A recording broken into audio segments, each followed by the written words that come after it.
नमस्कार। आज हम इस वीडियो में सुनेंगे दुर्गा सप्तशती के 12वें अध्याय को, जिसमें देवी चरित्रों के पाठ का महात्म्य। तो चलिए इस अध्याय को आरंभ करते हैं।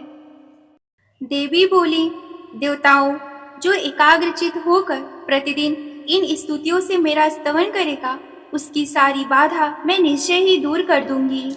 जो मधुकैटभ का नाश, महिषासुर का वध तथा शुंभ निशुंभ के संहार के प्रसंग का पाठ करेगा तथा अष्टमी, चतुर्दशी और नवमी को भी जो एकाग्रचित होकर भक्ति पूर्वक मेरे उत्तम महात्म्य का श्रवण करेंगे, उन्हें कोई पाप नहीं छू सकेगा। उन पर पाप जनित आपत्तियां भी नहीं आएंगी। उनके घर में कभी दरिद्रता नहीं होगी तथा उनको कभी प्रेमी जनों के विषयों का कष्ट भी नहीं भोगना पड़ेगा। इतना ही नहीं, उन्हें शत्रु से, लुटेरों से, राजा से, शस्त्र से, अग्नि से तथा जल की राशि से भी कभी कोई भय नहीं होगा। इसीलिए सबको एकाग्रचित होकर भक्ति पूर्वक मेरे इस महात्म्य को सदा पढ़ना और सुनना चाहिए। यह परम कल्याण कारक है। मेरा महात्म्य महामारी जनित समस्त उपद्रव तथा आध्यात्मिक आदि तीनों प्रकार के उत्पातों को शांत करने वाला है। मेरे जिस मंदिर में प्रतिदिन विधि पूर्वक मेरे इस महात्म्य का पाठ किया जाता रहेगा, उस स्थान को मैं कभी नहीं छोड़ूंगी।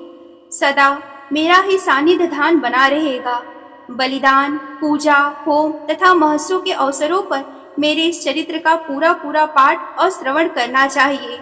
ऐसा करने पे मनुष्य को विधि जानकर या बिना जाने भी मेरे लिए जो बलि, पूजा या होम आदि करेगा, उसे मैं बड़ी प्रसन्नता के साथ ग्रहण करूंगी। शरद काल में जो वार्षिक महापूजा की जाती है, उस अवसर पर जो मेरे इस महात्म्य को भक्ति पूर्वक सुनेगा, वह मनुष्य मेरे प्रसाद से सब बाधाओं से मुक्त, धन, धान्य और पुत्र से संपन्न होगा। इसमें तनिक भी संदेह नहीं है। मेरे इस महात्म्य में मेरे प्रादुर्भाव की सुंदर कथाएं तथा युद्ध में किए हुए मेरे पराक्रम सुनने से मनुष्य निर्भय हो जाता है। मेरे महात्म्य का श्रवण करने वाले पुरुषों के शत्रु नष्ट हो जाते हैं। उन्हें कल्याण की प्राप्ति होती है तथा उनका कुल आनंदित रहता है। सर्वत्र शांति कर्म में बुरे स्वप्न दिखाई देने पर, ग्रह जनित भयंकर पीड़ा उपस्थित होने पर मेरा महात्म्य श्रवण करना चाहिए। इससे सब विघ्न तथा भयंकर ग्रह पीड़ाएं शांत हो जाती हैं और मनुष्य द्वारा देखा हुआ दुस्वप्न शुभ स्वप्न में परिवर्तित हो जाता है। बाल ग्रहों से आक्रांत हुए बालकों के लिए यह महात्म्य शांतिकारक तथा मनुष्यों के संगठन में फूट होने पर यह अच्छी प्रकार मित्रता कराने वाला होता है। यह महात्म्य समस्त दुचारियों के बल का नाश कराने वाला है। इसके पाठ मात्र से राक्षसों, भूतों और पिशाचों का नाश हो जाता है। मेरा यह सब महात्म्य मेरे समीप की प्राप्ति कराने वाला है।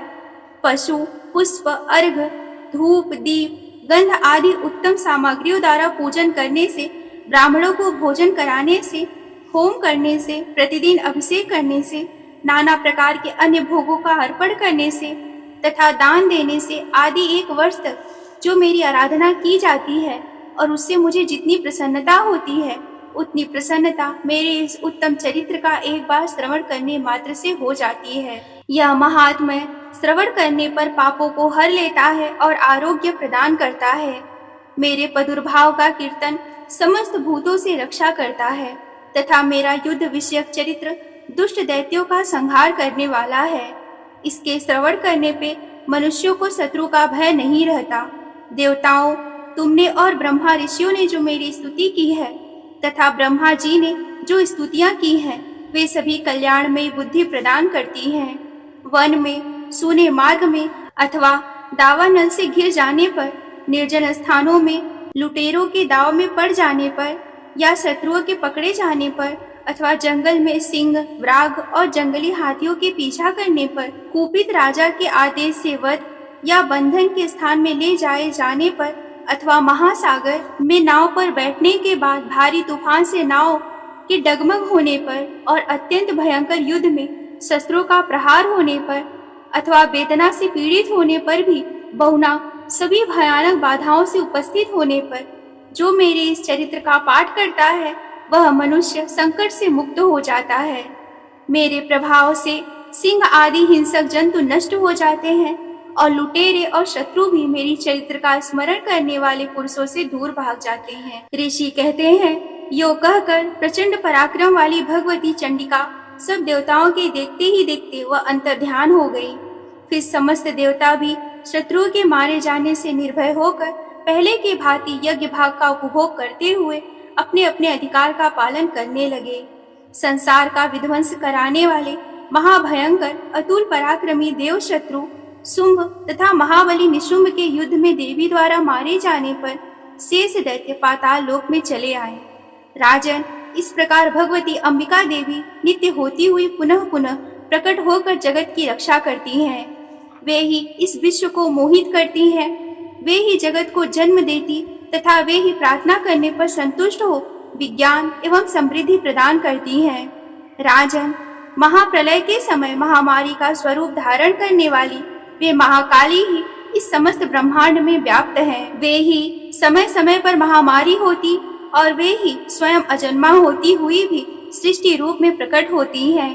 वे सनातनी देवी समयानुसार संपूर्ण भूतों की रक्षा करती हैं। मनुष्यों के अभ्युदय के समय वे ही घर में लक्ष्मी के रूप में स्थित हो उन्नति प्रदान करती हैं और वे ही अभाव के समय दरिद्रता बनकर विनाश का कारण होती हैं। पुष्प, धूप और गंध आदि से पूजन करने, उनकी स्तुति करने पर वे धन, पुत्र, धार्मिक बुद्धि और उत्तम गति प्रदान करती हैं। इस प्रकार श्री मार्कंडेय पुराण में सावर्णिक मनवंतर कथा के अंतर्गत देवी महात्म्य में फल स्तुति नामक 12वां अध्याय पूरा हुआ। अगर आपने इस अध्याय को पूरा सुना है तो कमेंट में जय मां आदिशक्ति जरूर लिखें। मिलती हूँ अगले वीडियो में, तब तक के लिए आप सभी को मेरा नमस्कार। हर हर महादेव।